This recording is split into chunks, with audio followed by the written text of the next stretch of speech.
पहले आप लोग ये वीडियो देखिए। आप कहते हैं दारू पीना पाप है, चिकन खाना पाप है क्योंकि उसमें जान है। दारू में ऐसी कौन सी चीज मिली होती है कि उसको पीने से पाप हो जाता? अगर आप पी के कुछ गलत कर रहे हैं तो फिर गलत है लॉजिकली, तो फिर पाप क्यों? और अगर दारू में नशा चुकी होता है, अगर वो पाप है तो फिर तो पुड़िया खाना, सिगरेट पीना, सारी चीजें पाप में आ जाएंगी। पाप अलग विषय है, अभी मैं समझा देता हूँ आपको। जब हमारा देश गुलाम था जी, तो एक अंग्रेज ने एक पंडित जी की कनपटी पे बंदूक रखी और अंग्रेज ने कहा, ये पंडित जी यहाँ आओ, तुम बड़े पुजारी हो? हाँ पुजारी हूँ। हिंदू हो? हाँ।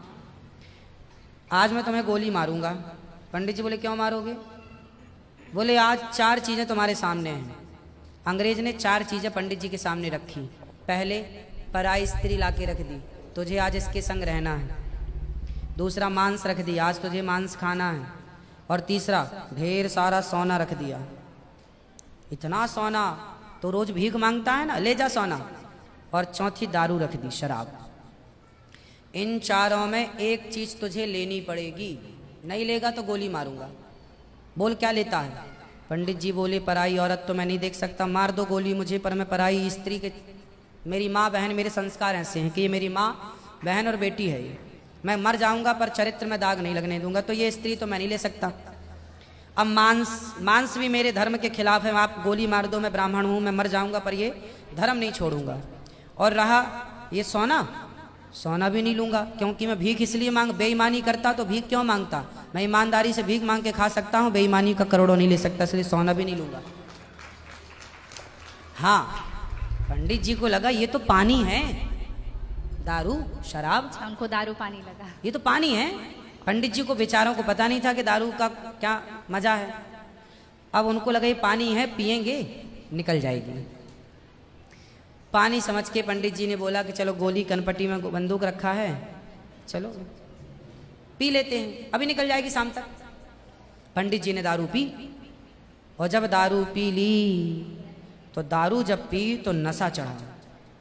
और जब नशा शराब का जब नशा चढ़ता है तो इंसान नहीं रह जाता। जैसे स्त्रियों को, जिसको ऑपरेशन होता है ना, तो रीढ़ की हड्डी में डॉक्टर एक इंजेक्शन लगाते हैं जिससे शून्य हो जाती है। वो अंग क्या हो जाता है? कोई भी ऑपरेशन में डॉक्टर आपको शून्य कर देता है। उसी तरह शराब आपके मस्तिष्क को, आपके सोचने विचारने की क्षमता को शून्य कर देती है, माइंड को शून्य कर देती है। आप ये निर्णय नहीं ले पाते कि क्या सही है और क्या गलत है। अब पंडित जी जब नशे में झूमने लगे तो वो उस स्त्री को छेड़ने लग गए, ए यहाँ जा, नशे में। तो यही तो प्रश्न था मेरा गुरुजी कि वो नशे में ऐसा कर रहे हैं तो गलत है। अगर जो बोलते हैं हम जेंटलमैन पैक पीते हैं, हम 2 पैक पीते हैं या 3 पीते हैं। अच्छा ये बताओ, नशे में करने लगे तो गए, वो नशा आया कहाँ से? शराब जहाँ से आया वही तो गलत है। नहीं तो गुरुजी, सारे फसाद की जड़ तो वही है। गुरुजी जब ज्यादा पी ले रहे हैं तो ऐसा हो रहा है, जो कम पी रहे हैं और ये कह रहे हैं कि कम पीने से ऐसा नहीं होता, आप ज्यादा। हमारे यहाँ 5 महापाप गिनाए हैं शास्त्रों ने जी। 5 महापाप, उनमें से एक शराब है। शराब है, हाँ। शराब को महापाप इसलिए कहा गया है, ये बुद्धि भ्रष्ट, शराब पीने वाली की बुद्धि सात्विक नहीं हो सकती। आप शराब पीजिए, आप शराब पीने वाला व्यक्ति आध्यात्मिक नहीं हो सकता। जो ईश्वर से कनेक्टिविटी है, जो हम आध्यात्म जगत की बात करते हैं, देखो आप शराब पीने के शराब लोग क्यों पीते हैं? शराब कौन पीता है? समाज में 2 किस्म के लोग होते हैं।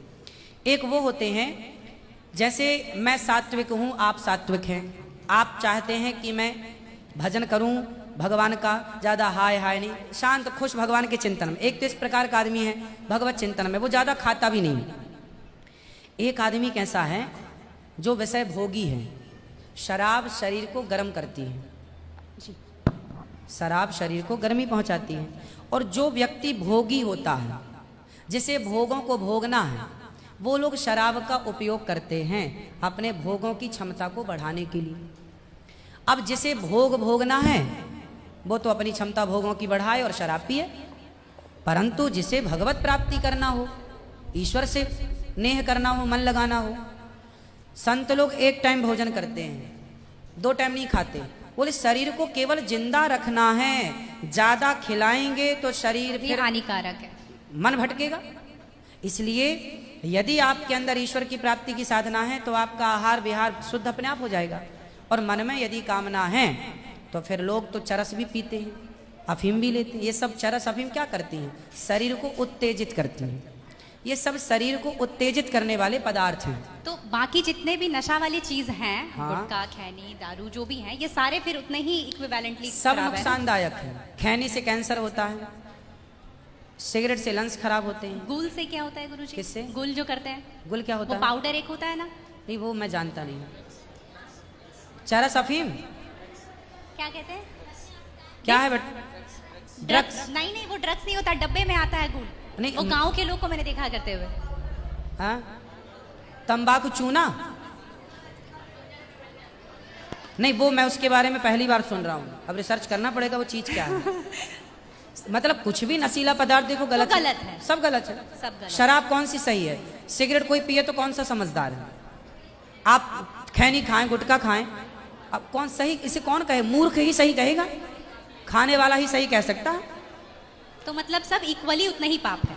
पाप पुण्य अलग विषय हो गया। नहीं गुरुजी, आप कहते हैं कि दारू शराब पी- को पाप माना गया है, बाकी ये चीजों सारी के लिए- चीज पाप के अंतर्गत है। अब सेहत खराब हो ही जाएगी। शराब के नशे को पाप माना गया है, बाकी चीजें गलत हैं। ठीक है। महापाप में शराब को लिया गया है, बाकी चीजों को गलत। सही कैसे हो सकती है खैनी और सिगरेट और बाकी चीजें? महापाप में शराब को गिना। देखो एक होता है महापाप, एक होता है पाप। जी। महापाप 5 प्रकार के हैं, पाप अनेक प्रकार के हैं। तो पाप है, गलत है, ये सब चीजें गलत हैं। शराब महापाप है। आगे